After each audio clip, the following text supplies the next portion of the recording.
बैलगाडीसाठी बैलगाड्यांचा थरार, बकासूर आणि महिब्यानं पटकावली थार। राज्यात गेल्या काही महिन्यांपासून बैलगाडा शर्यतीचा धुराळा सुरू आहे। त्यात देशातल्या सगळ्यात मोठ्या बैलगाडा शर्यतीचं आयोजन सांगलीच्या भाळवणी इथं करण्यात आलं होतं। पुण्याच्या बकासूर आणि कराडच्या महिब्या या बैलजोडीनं पहिला क्रमांक पटकावत थेट थारवर हात मारलाय व थरार पाहण्यासाठी लाखो बैलगाडा शौकीनांनी गर्दी केली होती।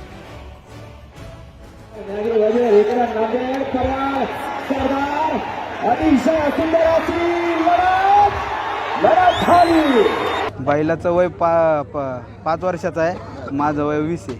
मग कशा पद्धतीने तू लहान वयात कशा तयारी करत होतास आणि खायला काय करत होतास? लहानपणापासून मला बैलगाड्याचा नाद आहे। तेव्हापासून बैल होती पहिली, त्याच्यानंतर आमच्या म्हशी गाय आहे मामाकडे, नाही का, मी मामाकडे राहतो। तेव्हापासून घरच्या गायला एक वासरू झालं।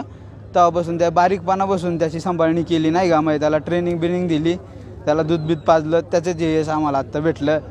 बकासूर नावामागची स्टोरी काय आहे? पहिलं त्याचं नाव सरपंच होतं। आम्ही नारायणपूरच्या मैदानात गेलतो, तिथं अलाउन्सर होते प्रवीण घाटे। तेव्हा मुळशी पॅटर्न पिक्चर आलता, तेव्हा त्यांनी अलाउन्सर केलं होतं की मुळशीचा बकासूर पळायला। तिथून पुढं सगळी त्याला मुळशीचा बकासूरच म्हणून समजायला लागली। डबल महाराष्ट्र केसरी पैलवान चंद्रहार पाटील युथ फाउंडेशनच्या वतीनं सांगलीच्या विटा जवळच्या भाळवणी इथं रुस्तमे हिंद या बैलगाडा शर्यतीचं आयोजन करण्यात आलं होतं। सुमारे 10 एकर परिसरातल्या माळरानावर ऐतिहासिक बैलगाडा स्पर्धा पार पडली, ज्यामध्ये सांगली, कोल्हापूर, सोलापूर, पुणे, सातारा, मुंबई आणि कर्नाटक राज्यातूनही सुमारे 200 बैलगाडा स्पर्धक सहभागी झाले होते।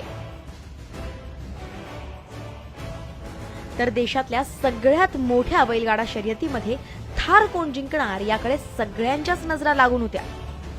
वेगवेगळ्या गटातून पार पडलेल्या शर्यतीनंतर चुरशीच्या अंतिम सामन्यात पुण्याच्या मुळशी इथले मोहिल शेठ धुमाळ यांच्या बकासूर आणि कराडच्या सदाशिव कदम यांच्या महिब्या या बैल जोडीनं मैदान मारत थार गाडी पटकावली आहे।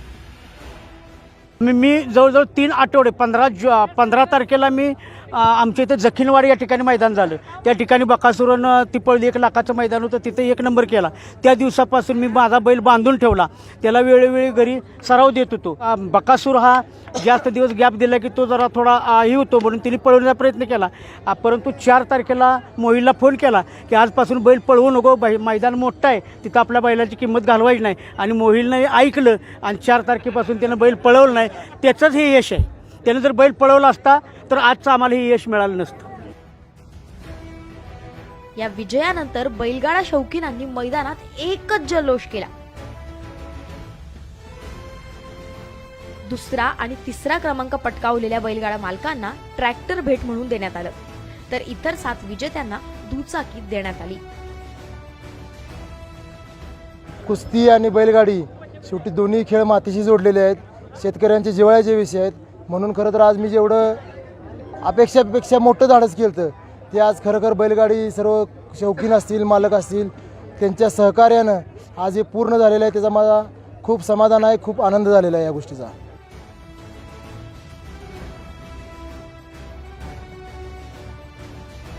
Bureau report, news 18 Lokmat.